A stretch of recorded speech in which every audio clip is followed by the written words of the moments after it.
Alt, who unfortunately is not with us anymore, wrote a book between parent and teenager. And his philosophy was be a parent first and a buddy second. In other words, set by example, set some limits, show some understanding, show some forgiveness. Is that true? One of the things I always tell parents is your teenager doesn't need a friend. They have plenty of friends available to them at school. What they need is a parent, and you're the only one who can be their parent, whether you're their mother or their father. They need role models. They need people that they can look up to. Even when they sit there and make believe that you're a jerk, and they talk about you as if you're stupid. The truth is, deep down inside, they know you're the parent, and you can't be replaced by anyone else. So the most important thing you can do to raise a healthy teenager is not to be their friend, not to be their buddy, not to be as cool as their friends are, but to be their mother and father and their role model and set a good example. So a good parent is the ultimate guidance counselor? I think it's even tougher than a guidance counselor, because a guidance counselor gets weekends off.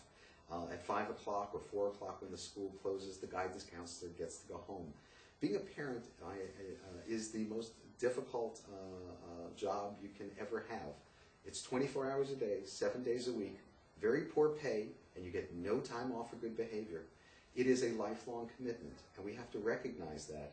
Hopefully before you have children, but certainly once you have children, you have to recognize that there's no way out.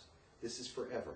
Divorce, separation, nothing changes. Your parents are going to be your parents forever and ever, and your children are always going to look up to you.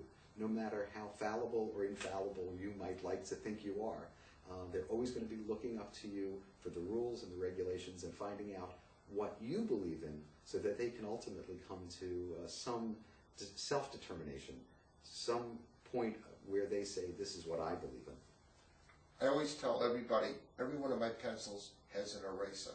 So I'm entitled to make mistakes, make corrections, and that's a good example for the kid to learn down the road. Is that true? I think that's true, but I also think it's important for teenagers to learn that there are certain mistakes that cannot be erased, and that they have to recognize that when they make a decision, they have to look at, is this something that's going to have long-term consequences? You used an example today of a hero in our state who made some bad decisions, allegedly made some bad decisions. And I think we can help adolescents go from what we call concrete thinking, which is, I do something, I don't worry about long-term consequences, to abstraction. That is, everything that I do today has the possibility of impacting on the rest of my life. We read in newspapers and magazines about kids taking pictures of themselves and put it in very questionable positions and putting them on the internet. We have to let adolescents know that's not safe, because that often cannot be erased.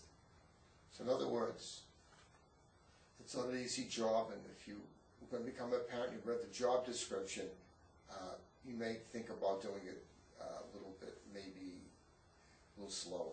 My father told me a long time ago, if anybody actually tried to take a course in parenting before they had children, and they found out that it's a lifelong commitment, how difficult it is, and how tough it's going to be, probably most people would never have children. We have children for many, many reasons, but once we have children, we have to recognize that the prime responsibility we have to our kids is their emotional and physical growth and development, keeping them safe for the rest of their lives, and most of us don't turn out too badly after all. And the big reward is you see them being successful. You see them being successful, you see them being emotionally and physically healthy, and most importantly, you see them to the day where they turn around and say, you know what, I thank you for what you did.